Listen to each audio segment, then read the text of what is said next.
Vamos a continuar el día de hoy con la lectura y estudio del Evangelio según Mateo.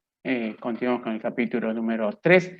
Y antes de comenzar, quería hacer una pequeña fe de ratas del martes pasado, cuando mencionaba la expresión aquí que hablaba del profeta Jeremías. Esta profecía sí está en Jeremías. Me confundí con la profecía con relación a la entrada en Jerusalén del rey a los lomos de un pollino que está, sí, en Zacarías, pero se menciona como que de Jeremías por la razón que habíamos dicho, ¿no? Que la organización de los libros del Antiguo Testamento era distinta y se aglutinaban o se agrupaban varios bajo un mismo rollo, un mismo título. Declarado ese error involuntario, vamos entonces a leer el capítulo número 3 de Mateo y vamos a meditar en él brevemente en esta noche. Comienza diciendo: en aquellos días vino Juan el Bautista predicando en el desierto de Judea y diciendo: arrepentíos porque el reino de los cielos se ha acercado. Pues este es aquel de quien habló el profeta Isaías cuando dijo: voz del que clama en el desierto, preparad el camino del Señor, enderezad sus sendas. Y Juan estaba vestido de pelo de camello y tenía un cinto de cuero alrededor de sus lomos, y su comida era langostas y miel silvestre. Y salía él Jerusalén y toda Judea y toda la provincia de alrededor del Jordán, y eran bautizados por él en el Jordán, confesando sus pecados. Al ver él que muchos de los fariseos y los saduceos venían a su bautismo, les decía: generación de víboras, ¿quién os enseñó a huir de la ira venidera? Haced pues frutos dignos de arrepentimiento, y no penséis dentro de vosotros mismos: a Abraham tenemos por padre, porque os digo que Dios puede levantar hijos a Abraham aún de estas piedras. Y ya también el hacha está puesta a la raíz de los árboles. Por tanto, todo árbol que no da buen fruto es cortado y echado en el fuego. Yo a la verdad os bautizo en agua para arrepentimiento, pero el que viene tras mí, cuyo calzado yo no soy digno de llevar, es más poderoso que yo. Él os bautizará en Espíritu Santo y fuego. Su aventador está en su mano y limpiará su era, y recogerá su trigo en el granero y quemará la paja en fuego que nunca se apagará. Entonces Jesús vino a Galilea, Juan al Jordán vino de Galilea a Juan al Jordán para ser bautizado por él. Mas Juan se oponía diciendo: yo necesito ser bautizado por ti, ¿y tú vienes a mí? Pero Jesús le respondió: deja ahora, porque así conviene que cumplamos toda justicia. Entonces le dejó. Y Jesús, después de que fue bautizado, subió luego del agua, y aquí los cielos fueron abiertos, y vio al Espíritu de Dios que descendía como paloma y venía sobre él. Y una voz del cielo, de los cielos, que decía: este es mi Hijo amado, en quien tengo complacencia. En este capítulo comienza, por así decir, el ministerio público del Señor en su adultez. Y comienza, como vemos aquí, con la profesión de Juan el Bautista.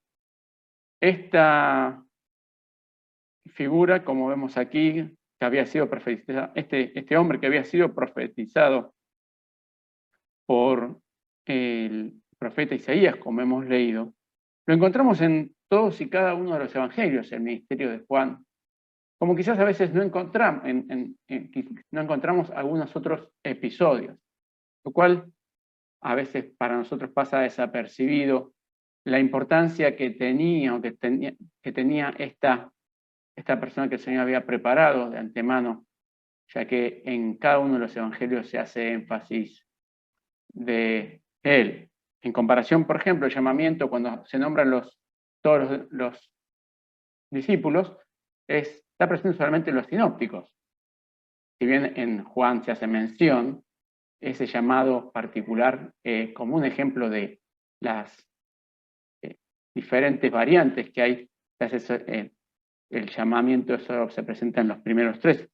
Así que debemos entonces destacar la importancia que tiene el ministerio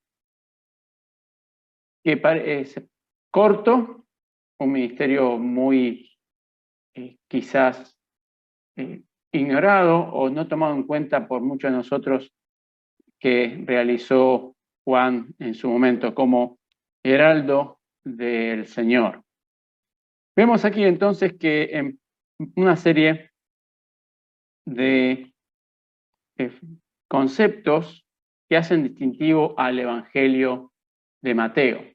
Hemos mencionado y lo vamos a estar meditando a lo largo de todo el estudio, que el Evangelio de Mateo presenta al Señor como el Rey.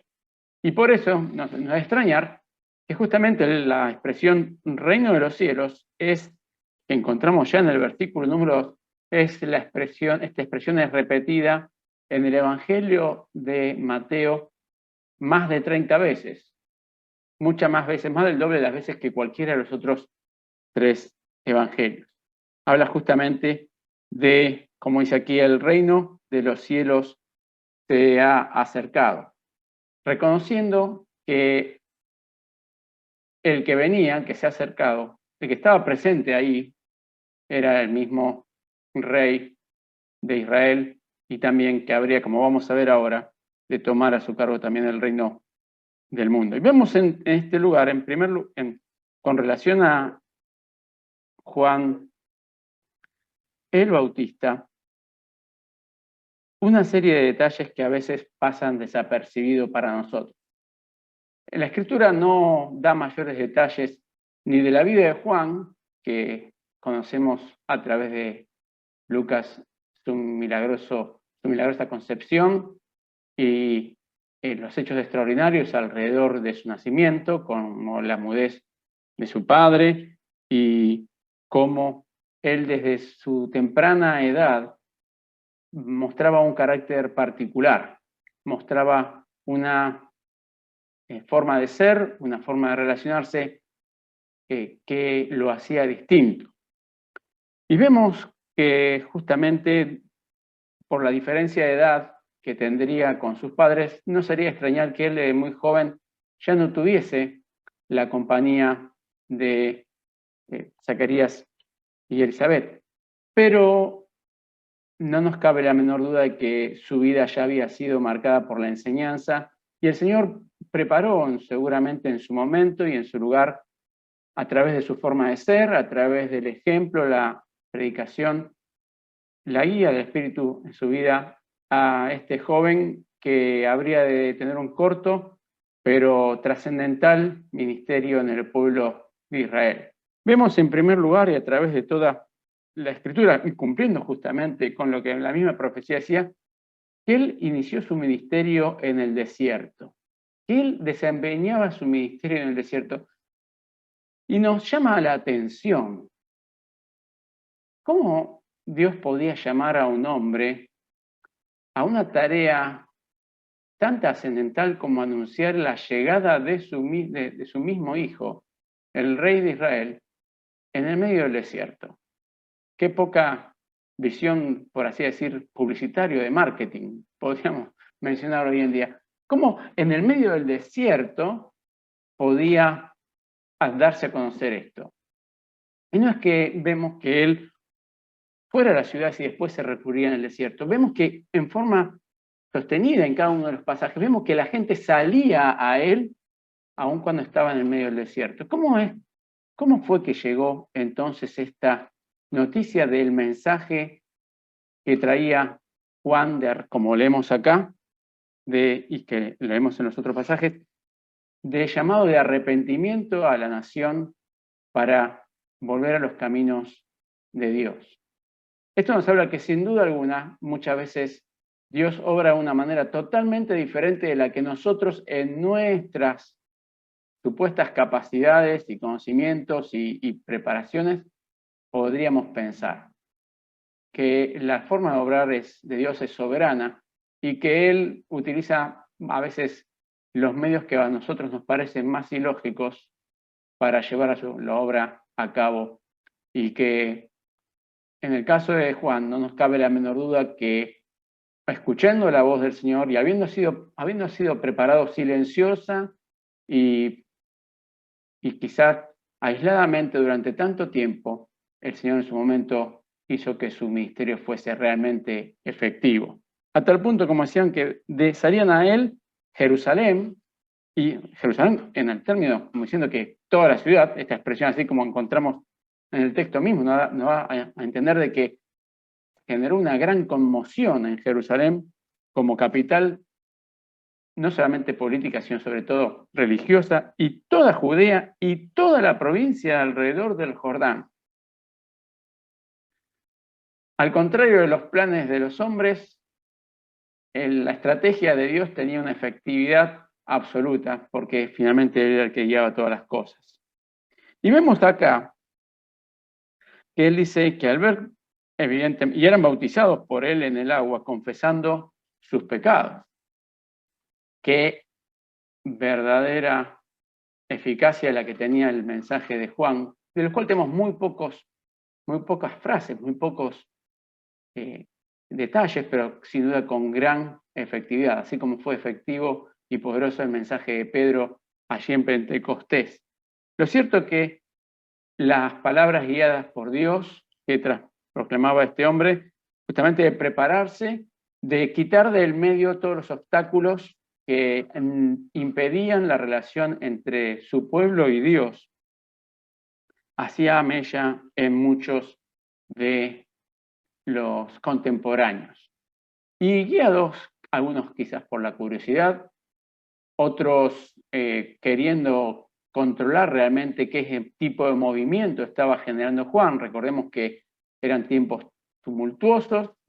Cuando leemos en Hechos la explicación que da Gamaliel a sus colegas en el Sanedrín, relata por lo menos 2 eventos donde hubo revoluciones, y no sería de extrañar de que tanto fariseos como saduceos estuviesen pensando que más allá del mensaje netamente espiritual que realmente traía el mensajero Juan el Bautista, había otras intenciones.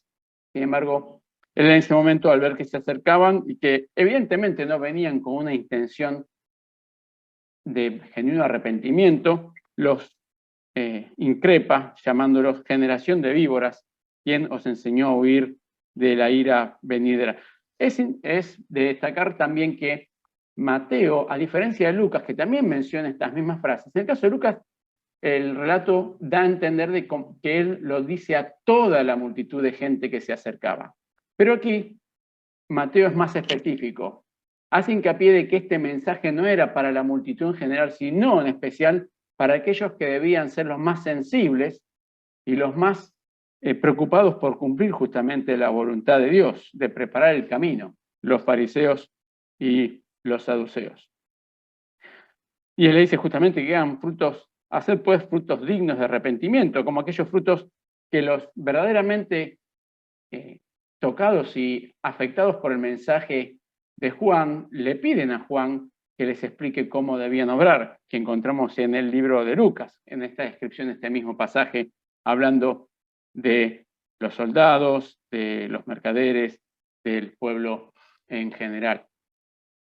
Y dice justamente, no penséis dentro de vosotros mismos, a Abraham tenemos por padre, porque os digo que Dios puede levantar hijos a Abraham aún de estas piedras.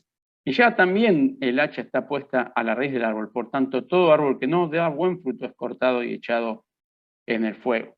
Y aquí hace mención justamente de una de las descripciones diferentes que hace que hace Juan del Señor. A diferencia de las otras veces que encontramos el discurso de Lucas, en el Evangelio de Mateo encontramos 2 características en particular que describen al Señor.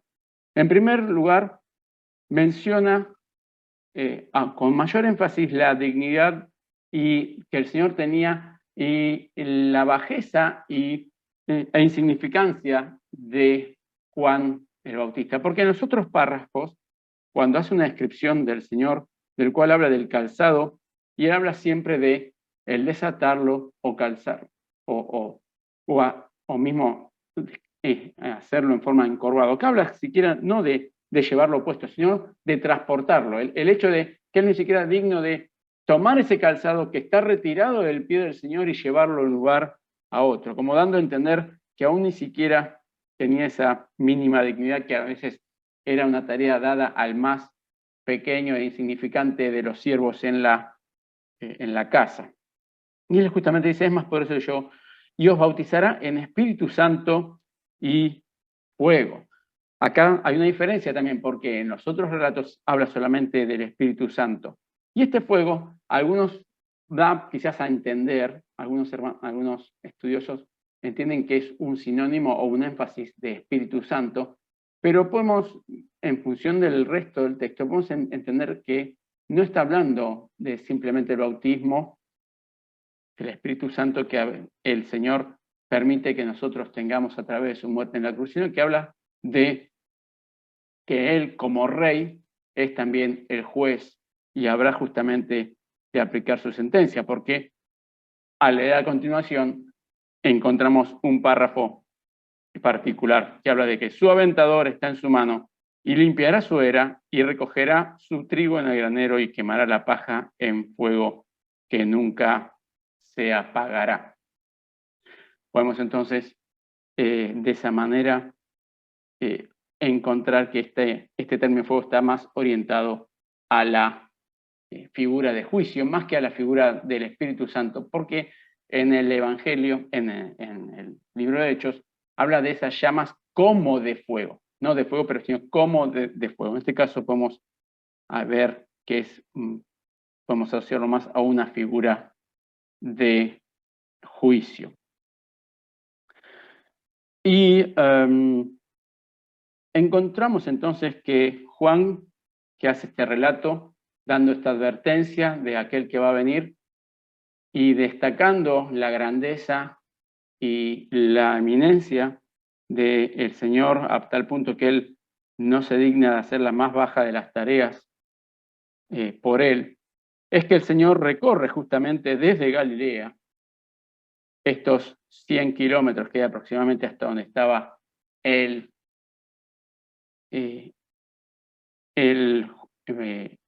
profeta predicando la venida del Señor. Y no conocemos mayores detalles de la relación entre Jesús y Juan antes de este momento.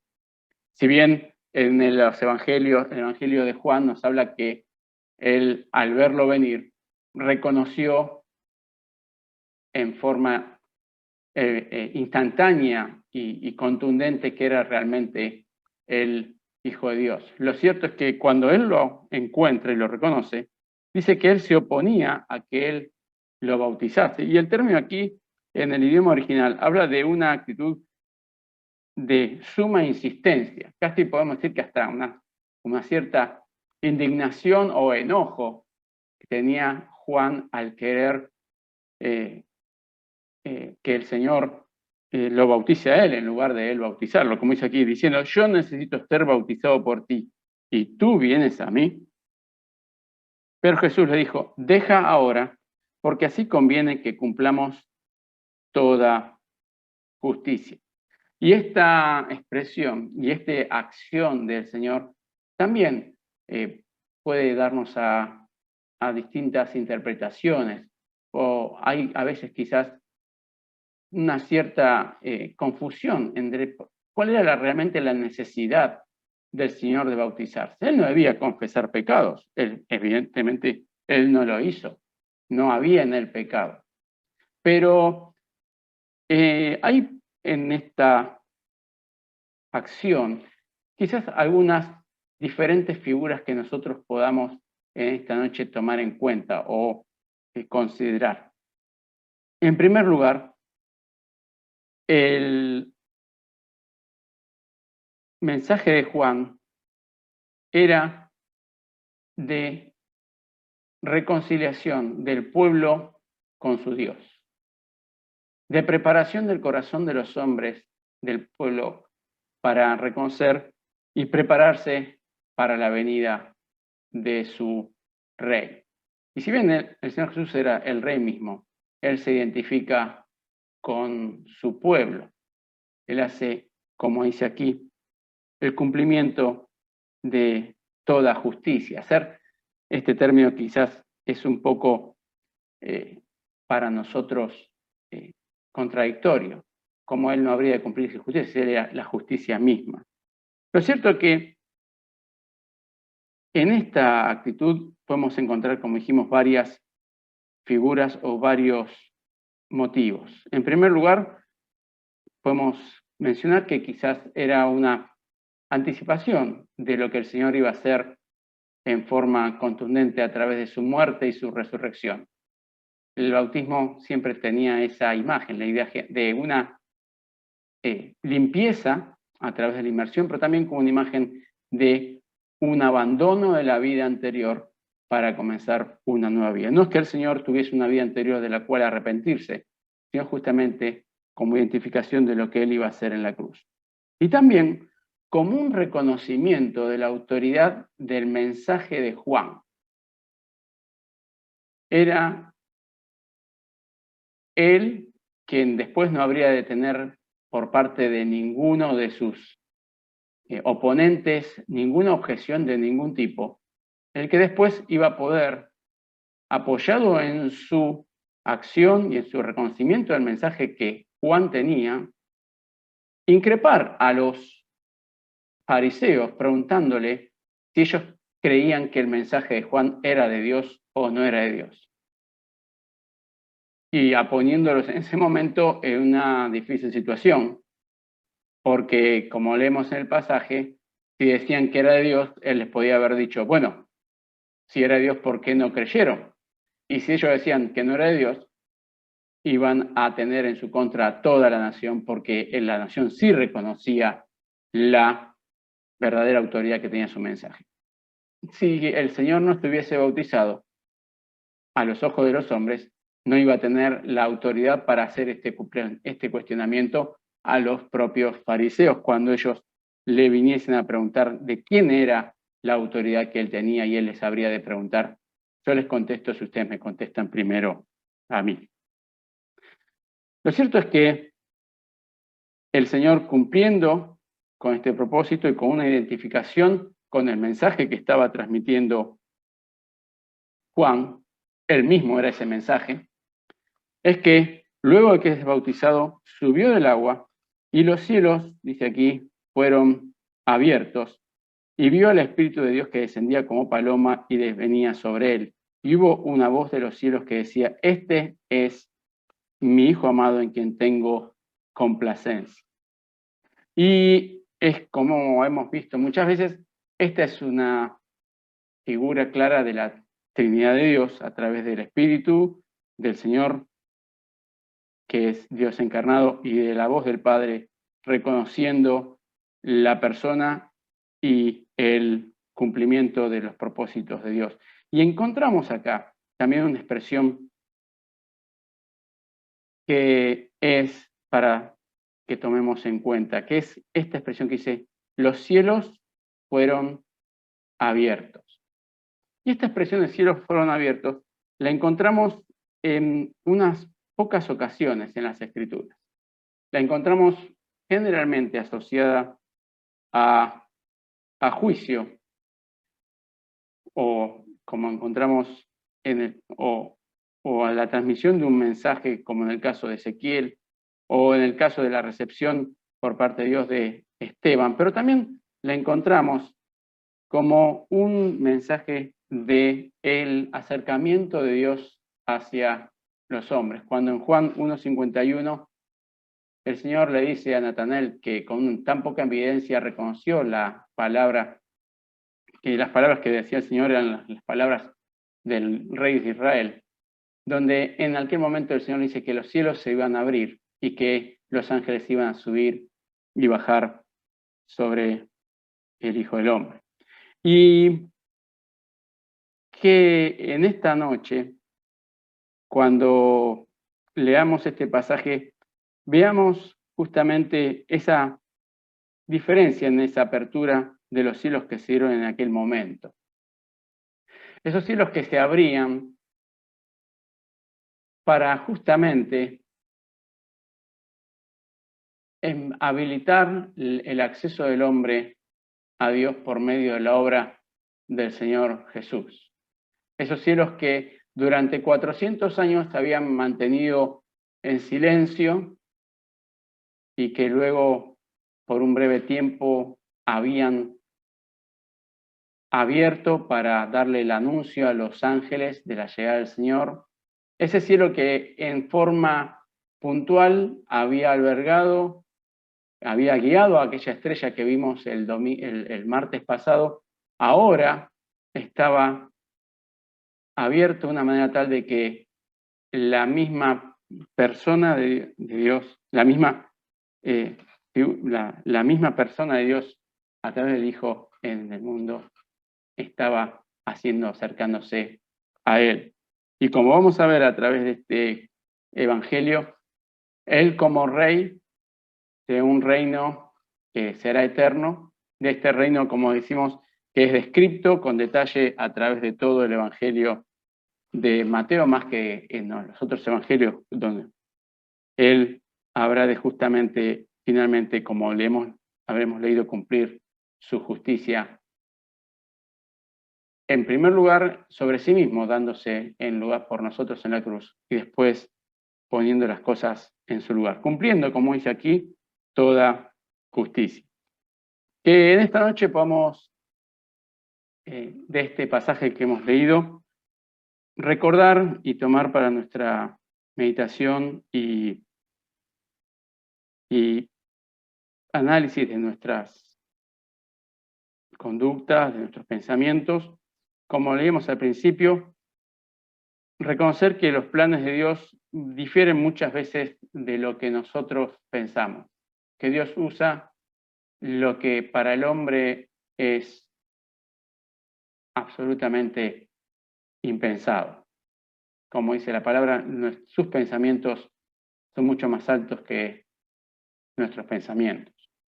Y que muchas veces el mensaje que el Señor tiene preparado se va a plantear o se plantea de una manera que nosotros no lo esperamos.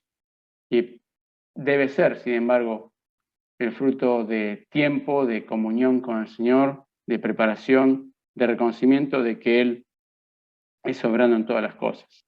Que al igual que nosotros, al igual que Juan, nosotros podamos reconocer de que nada de lo que nosotros podamos hacer realmente es digno de ser hecho comparado con lo que el Señor es y lo que el Señor ha hecho por nosotros.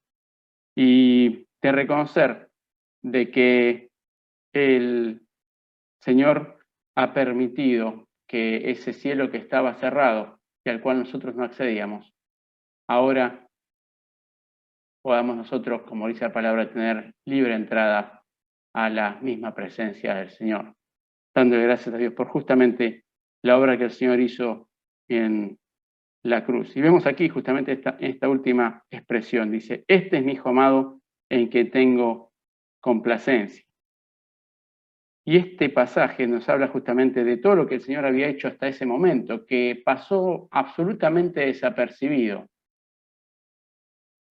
absolutamente ignorado por voluntad del mismo Señor, porque esos años de silencio es un periodo que nosotros desconocemos, pero que sin duda habrán sido en perfecta comunión y santidad con el Padre.